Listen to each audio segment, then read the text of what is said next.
Hey everybody, this is Ty from K2 Data Science and Engineering.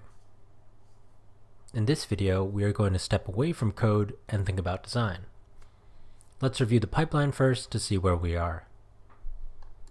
If we take a look at our pipeline, we've completed the first 3 steps, and now we need to move on to the last 2 steps.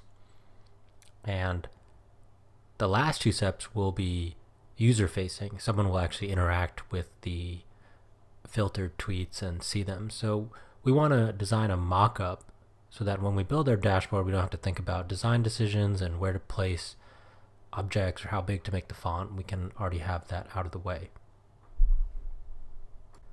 If you watched my previous video series on a blogging analytics dashboard, then you know there are 3 different types of mock-ups.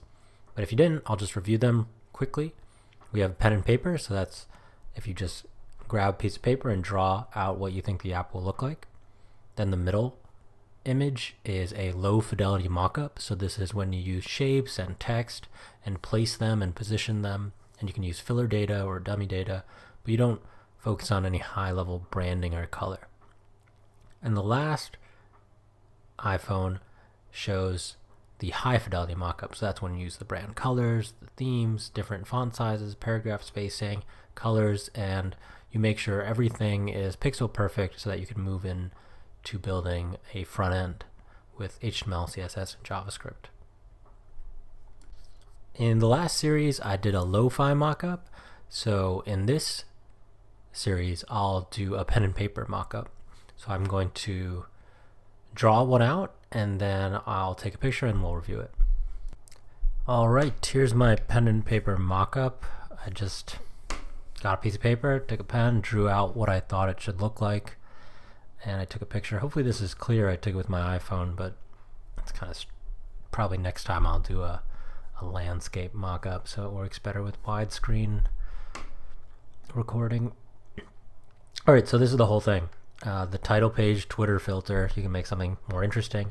Then I have 3 cards and then a button on the bottom. So each card or row will have a tweet that matches, and it will have the text shown here. Just stopped by the new Warby Parker store, got a fresh pair of spectacles. Sorry, my handwriting isn't that good. I'll work on it. And then here, the smiley face is just representation for their profile photo, and then it will have their username or name.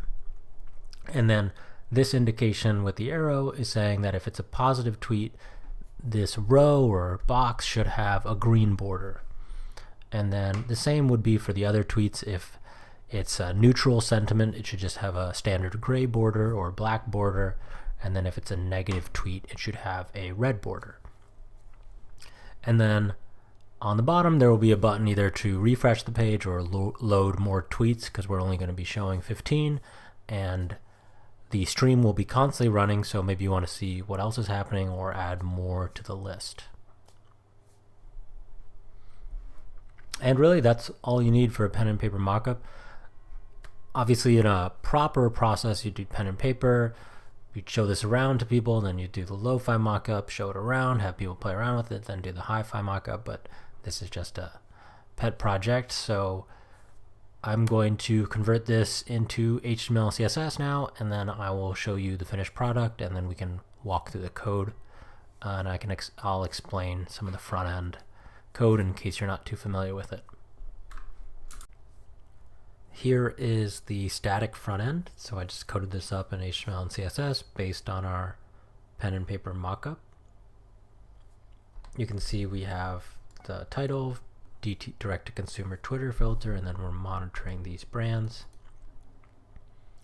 And then I have a positive tweet highlighted in green, and then a neutral one, and then a negative one where someone fell down the stairs and broke their frames.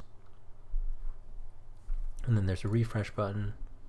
This doesn't work right now, but eventually it will work when we set up a Flask server. So let's take a look at the front end code. We can just walk through it, and I can explain each section of the HTML document. So here's our HTML document, and then we have our style CSS. So in the document, we have the head tag. Those are just meta tags, and then we're linking to our Bootstrap CSS and then our custom CSS, and then we have our title. The whole body is essentially in one container. So now this is a style from the Bootstrap that constricts the width of everything, so it all looks like it's centered. And then you can see we have our first row, we have the heading, which is the title, and then we have a small heading which tells people what brands we're looking at.